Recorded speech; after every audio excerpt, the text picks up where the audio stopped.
از نگاه خانواده، از همه ابعاد میایه برای ما ضرر می داشته باشه. پس از درمان جسمی نوبت به درمان روحی می رسد. روان درمانی مرحله است که برای بازسازی ذهن و احساس در جلسات فردی و گروهی بیماران می آموزند که تنها نیستند.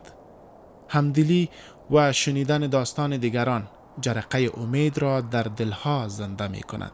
نه اشدترین علت تشبه این که از لحاظ اشد دکتر صاحب اشد شوال من خودم سواد دارم خود نقاشی خطاطی کار برام زمینه مساعد نیست. این مهمترین چیز است که مغز مرا مخشوش به چیز تاسو وایي کنه چې مثلا اقتصادی مشکلات مثلا در روانشناسی لحاظ نه دا یو اشتباه کار به دې خاطر 1500 ضرب سی چند میشه 15000 روپیه میشه.